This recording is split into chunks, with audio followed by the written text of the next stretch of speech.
शाळेतील किंवा कोणतेही कार्यक्रम आले की आपण लहान मुलींसाठी बाजारातून रेडीमेड नऊवारी साडी आणतो। पण आज आपण बघणार आहोत तुम्ही बिलकुल साडी न आणता सुद्धा घरच्या घरी सहावारीची नऊवारी साडी अगदी परफेक्ट 5 मिनिटांमध्ये न फुलता कशी नेसवायची चला पाहूयात।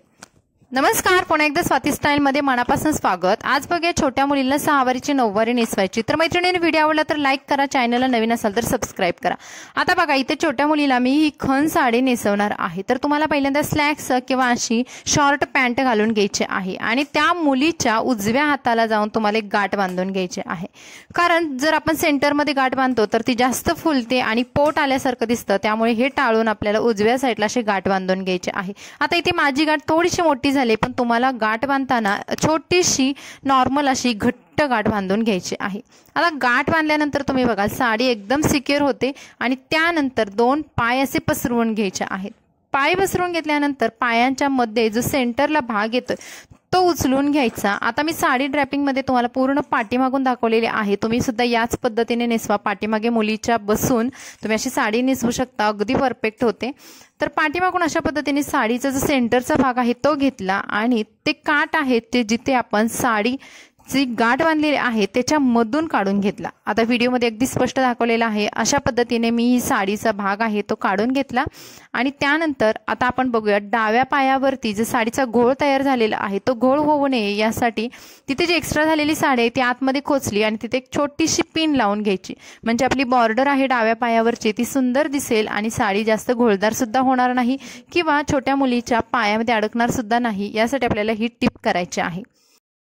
त्यानंतर साडीचा जो उरलेला भाग आहे तर त्याचा जो पदर आहे तर तो पदर आपल्याला हातामध्ये गोळा करायचा आहे, यामुळे तुमचा साडीचा गोंधळ उडणार नाही। बघा इथे मी काहीच केलेलं नाही, फक्त पदर घेतला आणि तिच्या बॉडी भोवती एक राऊंड मारलेला आहे। आपण ज्या पद्धतीने साडी नेसताना कसं पाठीमागून पुढे आणतो त्याच पद्धतीने आणायचं आणि डाव्या खांद्यावरती जसा पदर ठेवतो अगदी तसाच पदर ठेवायचा। पदराची फक्त उंची मोजून घ्यायची, कारण त्यांची हाईट छोटी असल्यामुळे आपल्याला पदर सुद्धा छोटाच करायचा आहे। आणि त्यानंतर पदराच्या अशा निऱ्या करायच्या, म्हणजे प्लीट्स करायच्या। आता प्लीट्स करताना तुम्ही छोट्या मुलीच्या साईजनेच म्हणजे छोट्या छोट्या प्लीट्स करा आणि भरपूर साऱ्या प्लीट्स येतील। बघा खण साडी किंवा कॉटन साडी असतील तर त्या अशा प्रेस केल्या तर खूप छान बसतात। शक्यतो मुलींना साडी नेसवताना जास्त घोळदार किंवा फुगीर साडी चॉईस करू नका, ज्या की अशा व्यवस्थित चोपून बसतात त्या साड्या चॉईस करा, ज्यामुळे तुमची मुलगी अगदी छोटी रेडीमेड साडी नेसलेली आहे अशी वाटेल। त्यानंतर पदर असा डाव्या खांद्यावरती ठेवून जिथे ब्लाउजचा नॉड आहे तिथे नेऊन एका पिनाने सिक्युअर करून घ्यायचा, म्हणजे पदर हलणार नाही आणि तिला सुद्धा कम्फर्टेबल वाटेल।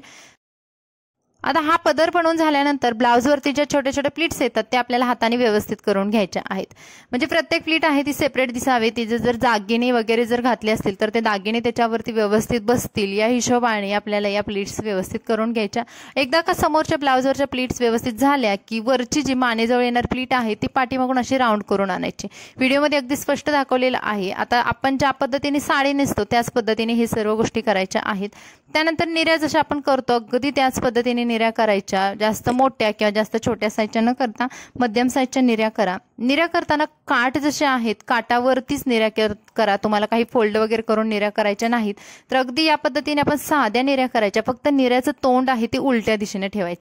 आपण नेहमी आपल्या डाव्या हाताला निऱ्यांचं तोंड ठेवतो, तर यावेळेस आपण उजव्या हाताला निऱ्यांचं तोंड ठेवायचं आहे आणि साडी निऱ्या केल्यानंतर थोडीशी निऱ्या अशा फोल्ड करायच्या आहेत। त्यानंतर वरती जो आपण भाग ठेवला होता तर तो जो उलटा होता तर तो व्यवस्थित करून घ्यायचा। बघा मी व्हिडिओमध्ये दाखवलं, तो फक्त एक साईडने असा व्यवस्थित करून घ्यायचा आणि त्याच्या आतमध्ये अशा आपल्या निऱ्या खोचायच्या आहेत आणि त्यानंतर तिथला भाग आहे तो टक करून घ्यायचा आहे। त्यानंतर तिथे तुम्हाला जर निऱ्या किंवा तो भाग जर सिक्युअर वाटत नसेल तर तुम्ही पिन लावून सुद्धा सिक्युअर करू शकता। आणि त्यानंतर आता बघा पूर्ण आपली साडी आहे ती नेसून झालेली आहे। आता पाठीमागे जो एक्स्ट्रा भाग साडीचा होता तो तिथेच तुम्ही खोचू शकता किंवा एखादी पिन लावून व्यवस्थित करू शकता। आता पाठीमागे काष्टा करण्यासाठी समोर जी साडी उरलेली आहे ना तर त्या साडीमधला सेंटरचा भाग फक्त पकडायचा आहे। सेंटरचा भाग पकडायचा आणि दोन्ही पायांच्या मधून पाठीमागे घेऊन जायचं। पाठीमागे घेऊन केल्यानंतर आता इथे बघा अशा पद्धतीने भाग तयार झाला। आता हा भाग आहे तो आपल्याला फक्त खोचून घ्यायचा आहे। जर तुम्हाला वाटत असेल की तुमच्या मुलीचा डान्स आहे वगैरे आणि ती साडी सिक्युअर नाही राहणार तर तुम्ही तिथे पिन सुद्धा लावून घेऊ शकता आणि त्यानंतर मग असं जर डबल काष्टा आलेला आहे किंवा डबल साडीची बॉर्डर आलेली आहे ती जर तुम्हाला मस्त अशी छान राहावीशी वाटत असेल तर ते दोन्ही काठ आहेत ते हातामध्ये पकडून घ्या आणि एका मोठ्या पिनाने सिक्युअर करून घ्या, कारण छोट्या पिन असतात ते साडीमधून लगेच निघून जातात आणि मुलींना टोचण्यास सुद्धा चान्सेस असतात. त्याऐवजी तुम्हाला अशी मोठी पिन वापरा जी की त्या काठामध्ये आतमध्ये व्यवस्थित बसेल आणि पिन सुद्धा दिसणार नाही. आता बघा, अगदी सोप्या पद्धतीने आपली साडी नेसून झालेली आहे. तुम्हाला जास्त काहीच करायचं नाही. खूप सोपी पद्धत आहे, पारंपरिक पद्धत आहे आणि तुम्ही अगदी 5 मिनिटांमध्ये ही साडी मुलींना नेसवू शकता. कारण आपण काय करतो की कार्यक्रम असतील शाळेचे त्यावेळेस आपण बाहेरून साड्या विकत आणतो आणि त्या काही दिवसानंतर हाईटला येत सुद्धा नाहीत आणि तशाच ठेवाव्या लागतात. त्याऐवजी तुम्ही घरी वेगवेगळ्या प्रकारच्या साड्या सुद्धा नेसवू शकता आणि मुलींना वेगवेगळ्या प्रकारे तयार सुद्धा करू शकता. तर मैत्रिणींनो, हा झाला आपला आजचा व्हिडिओ.